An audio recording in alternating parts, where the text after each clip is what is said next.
Good morning खुशखबरी कलीसिया। आज मैं आप लोगों के सामने एक बाइबल से एक मज़ेदार कहानी को लेकर आया हूं। आप गेस करना कि कौन सी कहानी को आपके सामने बताने वाला हूं।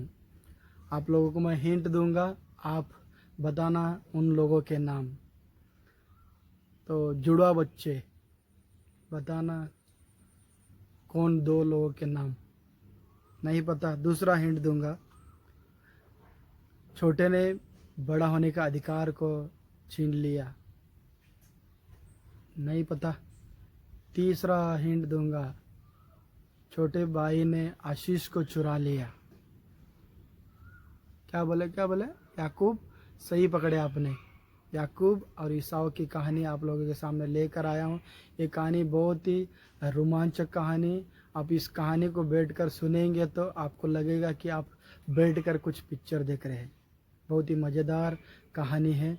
इस कहानी का टॉपिक जो है, अपनी अच्छाई के खातिर अपनों को भूल जाना।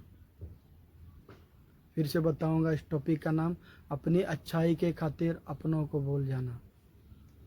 आओ हम वचन पढ़ेंगे उत्पत्ति 25 का 21 से 26 तक। इसहाक की पत्नी बांझ थी, इसीलिए उसने उसके निमित्त यहोवा से विनती की और यहोवा ने उसकी विनती सुन ली। इस प्रकार उसकी पत्नी रिबेका गर्भवती हुई।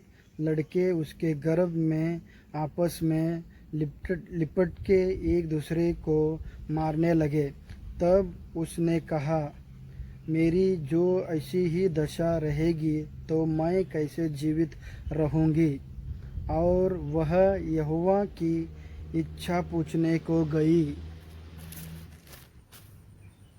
तब यहोवा ने उससे कहा, तेरे गर्भ में 2 जातियां हैं और तेरी कोख से निकलते ही 2 राज्य के लोग अलग अलग होंगे और एक राज्य के लोग दूसरे से अधिक सामर्थी होंगे और बड़ा बेटा छोटे के अधीन होगा। तब उसके प्रसव का समय आया। तब क्या प्रकट हुआ कि उसके गर्भ में जुड़वे बालक है। पहला जो उत्पन्न हुआ वह लाल निकला और उसका सारा शरीर कंबल के समान रोमई था, इसीलिए उसका नाम एसाव रखा गया। पीछे इसका भाई अपने हाथ से एसाव की एड़ी पकड़े हुए उत्पन्न हुआ और उसका नाम याकूब रखा गया। जब रिबेका ने उसको जन्म दिया तब इसहाक 60 वर्ष का था। इसहाक की शादी होती है। इसहाक को संतान नहीं होते हैं और इसहाक जो है यहोवा के सम्मुख जाकर विनती करने लगता है और यहोवा ने उसकी पत्नी रेबेका की कोख भर दी। और जैसे ही दिन बीता तो 2 बच्चे गर्भ में ही लिपट कर लड़ने लग गए। जैसे ही लिपट कर लड़ने लग गए, रेबेका को बहुत सारा कोख में ही दर्द होने लगा, तो वो बहुत ही तड़पड़ने लगी। तो जाकर यहोवा से पूछने को गई। तो यहोवा परमेश्वर से पूछने के लिए, यहोवा परमेश्वर से पूछने लगी कि मेरा ऐसा ही दशा रहेगा, ऐसा ही मेरा अंदर ही कुछ ना कुछ होता रहेगा तो मैं जीवित नहीं रहूँगी, मैं मर जाऊँगी। तब यहोवा ने उसको बताया कि तेरा कोख में 2 राज्य है, 2 देश है। 2 देश जैसे ही पैदा होता है वो अलग अलग होंगे, एक दूसरे से बड़े सामर्थ्यशाली होंगे और जो बड़ा जो है छोटे का अधीन होगा। परमेश्वर ने पहले ही रेबेका को बता दिया। वैसे ही कुछ समय आगे चला जाता है तो रेबेका की प्रसव का दिन, जैसा जनने का दिन आता है, उनको पता चलता है कि जो जुड़वा बच्चे से जो गर्भवती है। जैसे ही पहला बच्चा पैदा होता है उसका नाम ईसाऊ रखा गया और उसी का पीछे दूसरा जो छोटा बेटा है, बड़े का पैर पकड़कर वो पैदा होता है माँ की कोख से, उसका नाम रखा गया याकूब। तो इनकी कहानी बहुत ही ज़बरदस्त कहानी है। एक कहानी इस टॉपिक का जो नाम है, अपनी अच्छाई के खातिर अपनों को भूल जाना। फिर से एक बार दोहराऊंगा, अपनी अच्छाई के खातिर अपनों को भूल जाना। तो आप लोगों को आगे बताऊंगा। जैसे ही वो पैदा होते हैं, एक का नाम ईसाव, एक का नाम याकूब। जैसे थोड़ा बड़े होते हैं, जो ईसाव जो है वो शिकारी बन जाता है, और छोटा जो याकूब जो है वो घर में ही माँ को मददगार बनकर घर में ही रहता है। जो ईसाक जो है, ईसाव का पिता, वो जो जानवर का, हिरन का जो मांस खाता है, तो उससे वो इसके लिए वो ईसाव से प्रीति रखता है। और जो घर में माँ का जो हाथ बटाता है याकूब, इसलिए माँ जो रेबेका जो है याकूब से प्रीति रखती है। ऐसा ही दिन भर दिन बीतते जाते हैं। और एक दिन ईसाव शिकार को चला जाता है। शिकार बहुत दूर दूर तक शिकार करने के लिए जाता है, और घूम फिर कर आता है। उसे बहुत सारा भूख लगा होता है, और आकर याकूब से कहने लगता है, जो लाल वाला दाल दिखाई देता है वो मुझे बनाकर खिला दे।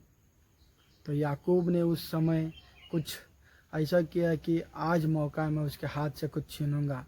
तो उसने मौका बनाकर उसको बोला कि मैं बना कर दूंगा, लेकिन आज बड़ा होने का हक मुझे देना पड़ेगा आपको।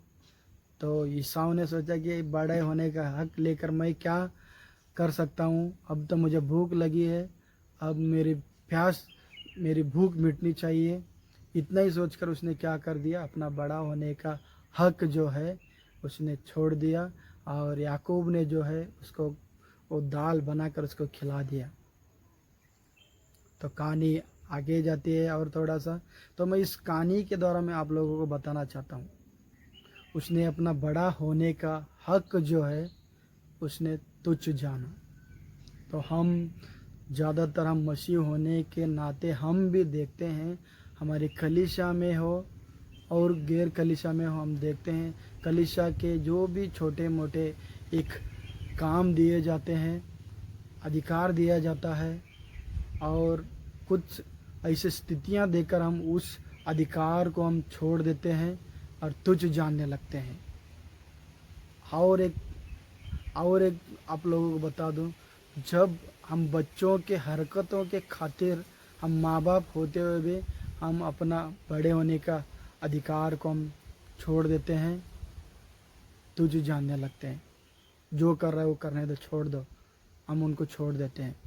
ये सही नहीं है। अधिकार जो परमेश्वर ने दिया है वो अधिकार को हमें आगे ही लेकर जाना है। आमीन। ईसाव जो शिकारी था और याकूब जो है वो घर में माँ को घर में ही छोटा मोटा हाथ बटाता था। ऐसा ही उनका उम्र बढ़ने लगा, तो उन्हीं दिनों में वहाँ पर एक बड़ा अकाल आ पड़ा। ऐसे ही बड़ा अकाल आ पड़ा, तो इसहाक ने अपने पूरा ढेरा तंबू को लेकर, अपने बाल बच्चों को लेकर आगे देश में चला जाता है। जैसे ही वो मिस्र देश में जाने वाला होता है, उस समय में यहोवा से वो प्रार्थना करता है। यहोवा उसको बताता है कि तो मिस्र देश में मत जा, और तू जिस देश में है वहीं पर रह जा। वो गरार देश में था, फलिस्ती के अंडर में था, तो वहीं पर रहने लग गया। जैसे ही वहाँ पर रहने लग गया, तो उसको अंदर से एक डर खाने लगा। अंदर से उसको एक डर खाने लगा कि वह, मेरी पत्नी तो परम सुंदरी है, और यहाँ के जो लोग हैं बहुत ही बुरे लोग हैं, इसको ले लेंगे और मुझे मार डालेंगे। उसके अंदर एक डर था। तो उसने भी एक अपने अंदर से एक विचार बनाया कि बचने का एक तरीका है, मैं वो करूँगा। तो उसने क्या किया, कोई भी लोग आकर उसको पूछते हैं ये कौन है, तो उस समय उसने झूठ का सहारा लिया। उसने बताया कि ये तो मेरी बहन है करके उसने बता दिया। तो वहाँ पर कुछ समय के बाद में वहाँ का जो फलस्ती जो राजा अबीमेलेक जो राजा जो है, वो खिड़की से देख लेता है कि इनका जो मजाक करना, इनका जो एक दूसरे का क्रीड़ा करना वो देख लेता है। और वो क्या करता है, नौकरों को भेजता है कि इसहाक को लेकर आओ। जैसे ही इसहाक को बुलाया जाता है राज घराने में, तो वहाँ पर फलस्ती राजा अबीमेलेक उससे पूछता है कि वो तो तेरी पत्नी है ना, तो उस समय उसने बोलता कि हाँ मेरी पत्नी है। तूने ये क्या कर दिया, बड़ा हमारे देश को बड़े आपत्ति में डाल सकता था, तो बड़े पीड़ा में डाल सकता था, लेकिन तूने बहुत ही बुरा किया है। तो उसने बताया कि मैं ये सब कुछ डर के कारण किया हूँ, मुझे माफ़ करो। तो उस समय में वहाँ का अबीमेलेक जो राजा जो है उन सारे देश के लोगों को बता देता है, जो कोई उस स्त्री को हाथ लगाएगा उसे मार दिया जाएगा, जो कोई इसहाक को हाथ लगाएगा उसको मार दिया जाएगा। उसने वहाँ पर एक घोषणा कर दिया कि उनको कोई भी हाथ लगाएगा उन्हें मार दिया जाएगा। तो राजा ने बता दिया। तो उन दिनों में वहाँ पर तंबू डालकर घरार में रहा करते थे और बड़ा अकाल था। उस समय में इसहाक ने जाकर कुछ खेत बाड़ी बनाई, वहाँ पर बोया और उसे परमेश्वर ने 100 गुना आशीषित किया। बहुत ही खेत हरा भरा, बहुत ही दान मिला गया उसे, इतना दान मिला उसको। और वैसे ही दिन भर दिन वो क्या हो गया, बड़ा अमीर बनते गया। इसमें भी हम देखते हैं जैसा कि वो गरार देश में फलिस्तियों के सामने उसने झूठ बोला, तो यहाँ पर भी हम एक उदाहरण हम देखते हैं कि उसने अपने अच्छाई के खातिर उसने अपनों को भूल गया। उसने अपने बचाव के खातिर अपने पत्नी को दाव पे लगा दिया। तो हम देखते हैं यहाँ पर भी अपने अच्छाई के खातिर अपनों को भूल गया था। तो ये भी एक जगह है, इसहाक ने ऐसा ही किया था। तो इसे ध्यान रखना है, हमें अपने अच्छाई के खातिर अपनों को नहीं भूलना है। तो उसका फ़र्ज़ था, पति होने के कारण उसका फ़र्ज़ था कि रिबेका को वो हर एक संकट से बचाना उसका फ़र्ज़ था, लेकिन वो फ़र्ज़ को हटाकर वो अपने बचाव के लिए लग गया। हो सकता है वहाँ के फ़लस्तीन के लोग उसके ऊपर नज़र पड़े, उसको शादी करे, उसको कोई हाथ लगा, कुछ भी हो सकता था, लेकिन परमेश्वर उनके साथ था, परमेश्वर ने उन्हें बचाया। और इसके द्वारा मैं बताना चाहूँगा, हर समय जो पति होता है उसका अधिकार को बचाने का जो उसका अधिकार जो दिया वो हो, अपना फ़र्ज निभाना है उसको। मैन तो कहानी को आगे ले जाएंगे हम। वहाँ पर जैसा कि हमने देखा है कि इसहाक ने बोया, उसको 100 गुना फल मिला। वहाँ पर वो ऐसे ही दिन भर दिन उसके भेड़ बकरियाँ दासियाँ बढ़ने लगा और परमेश्वर उसको आशीष के ऊपर आशीष करने लगा उसको, और ऐसा ही आशीष पर आशीष करने लगा। तो उस समय वहाँ के फलिस्तीन लोग जो है उस पर वो लोग चिढ़ने लगे, उस पर वो लोग जलने लगे और उसको कहने लगे कि बाबा तू अब तो बहुत ही सामर्थ्यशाली हो गया है, तो यहाँ से निकल कर आगे को चला जा। तो उनकी बातों को सुनकर थोड़ी आगे की ओर जाता है। वहाँ जाकर पहाड़ पर वहाँ पर फिर से तंबू को लगाता है, वहीं रहने लग जाता है। और देखते हैं हम उस कहानी में कई जगह पर उसके बाप जो है अब्राहम ने कुएं खोदे थे, उनके भेड़ बकरियों को पिलाते, और फलिस्तीन लोग आकर उस कुएं को दफनाने लगे, बंद करने लगे और उसको ऐसे ही उसको पीड़ा देने लगे, उसको सताने लग गए। तो इसहाक आगे जाता और कुएं खोदता और वहाँ पर आते कुछ ना कुछ ऐसा ही वो लोग उसको सताने लग गए, लेकिन परमेश्वर उसको हाथ नहीं छोड़ा, परमेश्वर उसको पकड़े रखा, उसको हर जगह से उसको आशीषित करता रहा, वो बड़ा धनवान व्यक्ति बन गया। तो हम देखते हैं वहाँ से कहानी को वापस से हम कहानी को देखते हैं। ईसाव जो है उसका 40 साल हो गया ऐसा ही, तो वो एक हित्ती लड़की से शादी कर लेता है। ऐसा ही हित्ती लड़की से शादी कर लेता है। रिबेका को अच्छा नहीं लगता है और इसहाक को भी अच्छा नहीं लगता है। तो ये दोनों थोड़ा सा मनी मन में दुखित होते हैं, वे लोग मनी मन में क्रोधित होते हैं। अरे हमारे बड़े बेटे ने ये क्या कर दिया, हमें बिना पूछे हित्ती लड़की से शादी किया, हमारा इच्छा ये नहीं था कि हित्ती लड़की से शादी करें। जब तो उनके अंदर मनी मन में उनको दुख लगा, तो जैसा ही दुख लगा वो लोग मनी मन में रोने लग गए। और थोड़े ही दिन बीत गया, जैसा कि ईसाव फिर से उसको इसहाक जो है ईसाव को अपना लिया, क्योंकि वो ईसाव जो था वो शिकारी था, शिकार करके वो जो लाता था जो मटन, इसहाक को बहुत ही पसंद था। उसने उसके उस मटन के खातिर उसने फिर से उसको प्रीति रखने लगा। और जैसे ही इसहाक ने ऐसा उसका बूढ़ा हो गया, उसका आंख धुंधलापन हो गया, और इसहाक जो है एक दिन बनाए कि ईसाव से कहा कि तू मेरे लिए शिकार बना कर ला और मैं खाकर तुझे बहुत ही खूब आशीष दूंगा। तो वो सुनता है, सचमुच जंगल में चला जाता है और शिकार करने के लिए चला जाता है।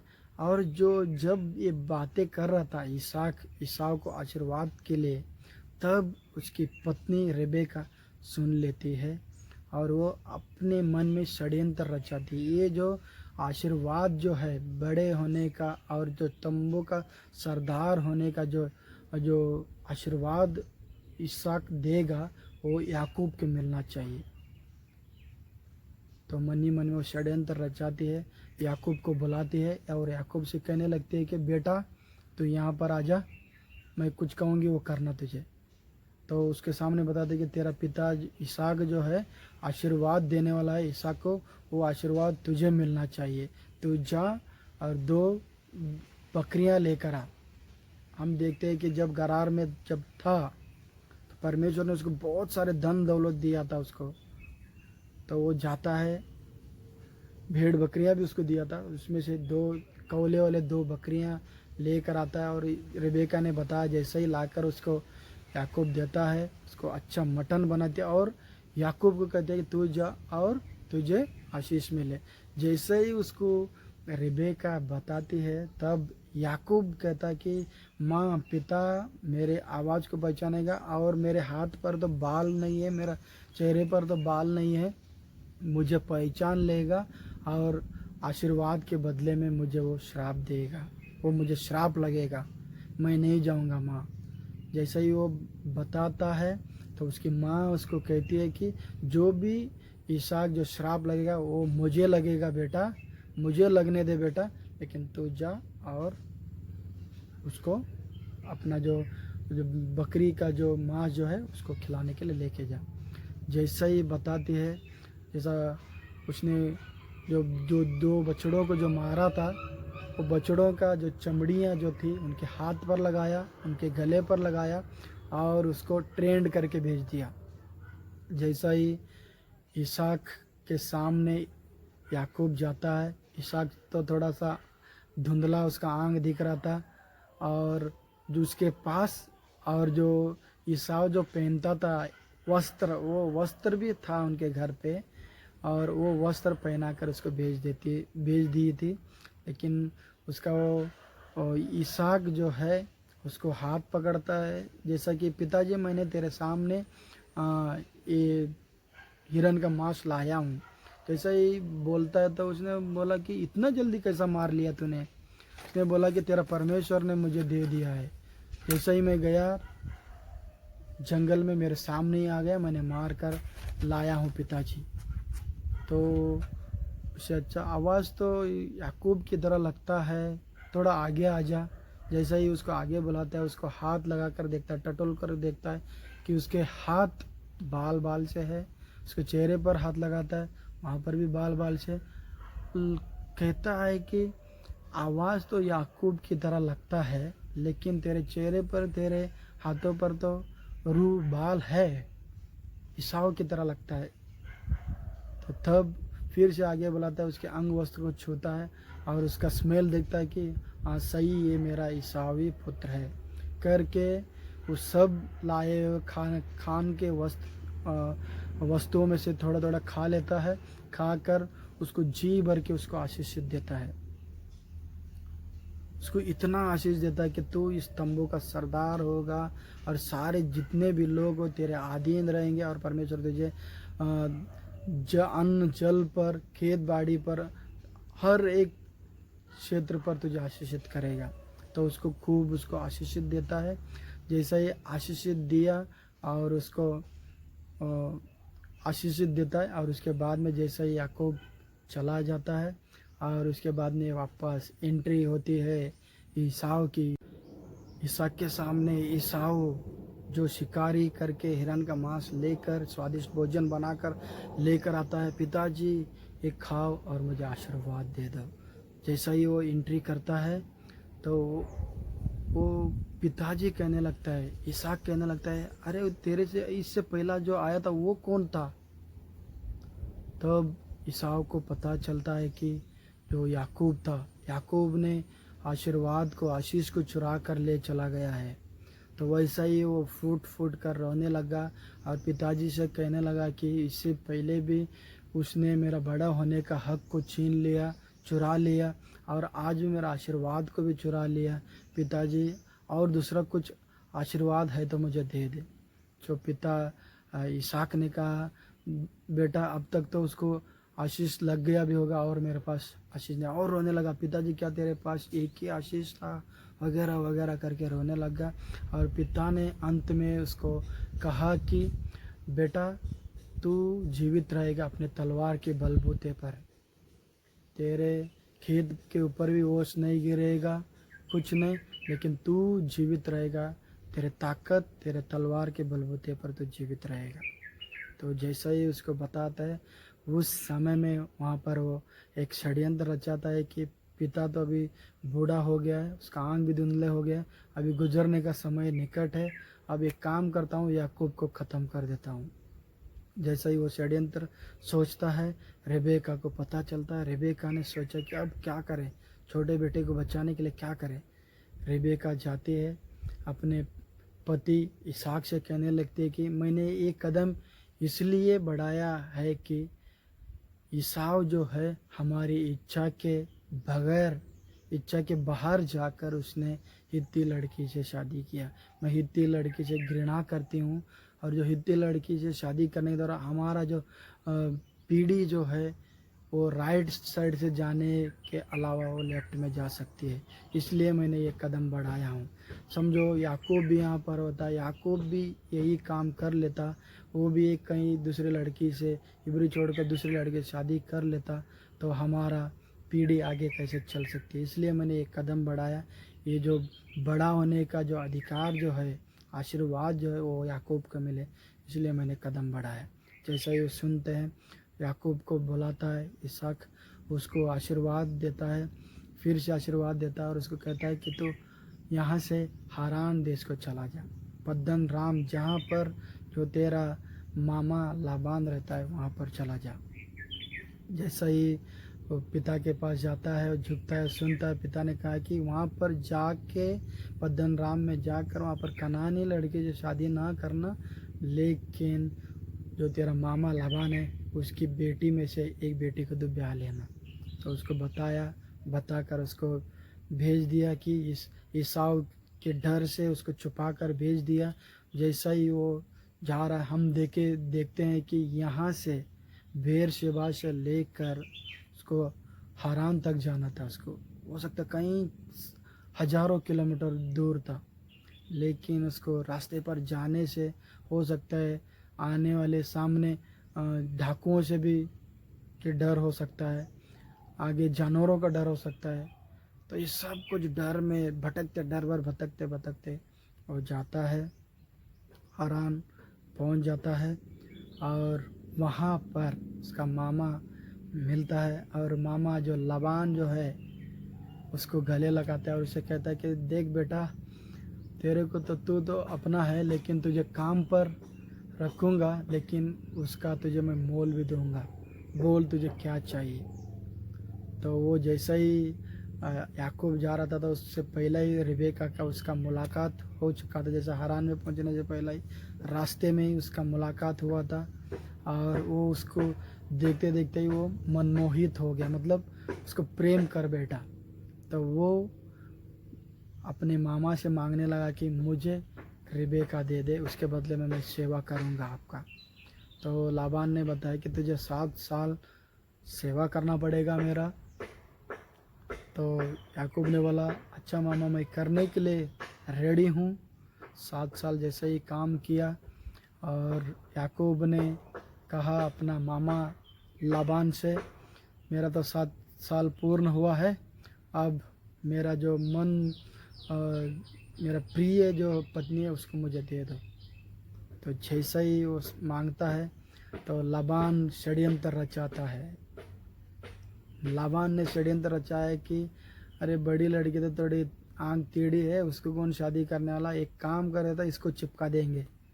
तो उसको घूंघट लगाकर उसको रात को ले जाकर उसको भेज देता है और वो उसके साथ में उसका सुहागरात हो जाता है। तो जैसे ही सुबह उठता है और देखता है अरे ये तो लिया है, तो भाग कर जाता है और उसके मामा से कहने लगता है लाबान आपने मुझसे तो अपने धोखा दिया है, धोखा किया है। तो लाबान हंसते हुए कहता है, बिंदासली कहता है कि देख बेटा, हमारे यहाँ तो रिवाज ऐसा है कि पहला बड़ा बेटी का शादी होता है, उसके बाद में छोटी का होता है। तो छोटी भी दूंगा लेकिन तुझे और 7 साल काम करना पड़ेगा।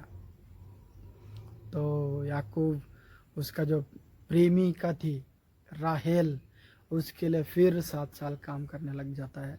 फिर उसको 7 साल काम पे लगाया जाता है और उसको 7 साल काम कर लेता है और 7 साल होने के बाद उसको राहेल भी मिलती है। उसके उसके अलावा उनके दोनों दासियां भी उनको मिल जाती है और उसके कई सारे 11 बच्चे हो जाते हैं उसको। और जैसा ही फिर लाबान ने उसको कहा कि अरे सब कुछ लेकर तो कहाँ जाएगा, यहीं पर रहे, उसको फिर उसको रखा उधर ही। तो ये वो उसका मोल क्या लेगा, तो उसने ऐसे ऐसे बकरियां ऐसे भेड़ होंगे तो ये मेरे होंगे। तो उस रीति से उनका बातचीत हुआ और परमेश्वर ने वैसे ही उनको भेड़ बकरियां दी और ये बहुत ही धनवान व्यक्ति बन गया याकूब। जैसा ये धनवान व्यक्ति बन गया, लाबान के बच्चे, लाबान का आंख फिरने लग गया। तो इसने मौका देखकर वहाँ से भागने के लिए सोचा। पहले अपने दोनों बीवियों को बुलाकर कहा कि ऐसा ऐसा आपके पिता ने मेरे से ऐसा ऐसा षड्यंत्र रचाया है, अभी हमको यहाँ से भागना है। तो कहीं दूर पर जो भेड़ का जो ऊन काटने के लिए लाबान चला गया था, तो यहाँ पर ये लोग अपना सोच कर कुछ बना देते हैं, ऐसा भागने के बारे में सोच कर ये लोग वहाँ से निकल कर चले जाते हैं। 3-4 दिन के पहले ही ये लोग चले गए थे। जैसा ही लाबान ऊन कटवा कर आता है भेड़ों का, जैसे ही आता है उनको पता चल जाता है कि यहाँ से याकूब भाग चुका है। तो उनके पीछे लग कर उनको पकड़ लेता है और जैसे ही उनको पकड़ लेता है और उनको डांटने वाला था, उनको उनका हानि करने वाला था, उसी समय परमेश्वर ने उनको उस लाबान को रात को और स्वप्न में आकर बोला कि तू उसको छुएगा नहीं, उसको ना हानि करेगा, ना बुरा बोलेगा ना भला बोलेगा, तो सोच नहीं तो तेरा बहुत कुछ हानि हो सकता है। तो उसने सोचा, परमेश्वर ने उसको बात किया था, वो डर से उससे बातचीत, फिर भी उसने बात थोड़े मोड़े छेड़ा और उसके बाद में उसको आशीष करके उसको भेज दिया। तो जैसे ही भेज दिया और आगे जाना तो है उसको वापस अपने देश में, परमेश्वर ने बोला कि वापस अपने देश में वापस चला जाएगा। तो वहाँ पर देखते हैं कि उसका भाई दुश्मन उसके सामने है, उसके पास भी क्या करना है। तो जैसे ही जाता है और वहाँ पर भी परमेश्वर उनको फिर मिलाता है और दोनों वापस एक, दोनों के अंदर एक प्रेम आता है और दोनों गले लग जाते हैं और उनके अंदर एकता दिखने लगता है। ये सब कुछ परमेश्वर ने फिर से उनको मिला दिया था। इस स्टोरी के द्वारा हम देखते हैं जैसे को तैसा मिल गया कहते हैं, जैसा कि याकूब ने उसके आशीर्वाद को चुरा कर भागा, दर भर भटकते भागा और लेकिन इसको यहाँ पर चुना लगाया उसका मामा ने इसको। तो इसलिए इस टॉपिक का नाम मैंने रखा है कि अपने अच्छाई के खातिर अपनों को भूल जाना। हम बहुत से जगह पर अपने भलाई के खातिर हम अपनों को भूल जाते हैं। कुछ 4 पॉइंट है आप लोगों के सामने बताऊंगा, उसके बाद में मैं कहानी को समाप्त करूंगा। पहला पॉइंट हम देखते हैं। पहले तो आप लोगों को मैं इस पॉइंट तो बता चुका हूँ। ईसाऊ ने पहलौठा होने का अधिकार को छोड़ दिया, मतलब तुच्छ जाना, ये पहला पॉइंट। दूसरा पॉइंट जो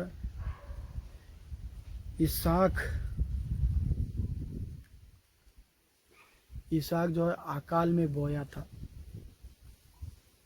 तो उसने 100 गुना फल पाया। तो हम इस महामारी के समय में कई भाई बहनों ने अपने आप को कम रख कर औरों की मदद की। अकाल में उन लोगों ने भी बोया तो उनका 100 गुना फल परमेश्वर आपको देगा। आपने अकाल में बोया, आपने अपनी अच्छाई नहीं सोची, औरों की अच्छा सोची, परमेश्वर उसका प्रतिफल देगा। तीसरा जो है,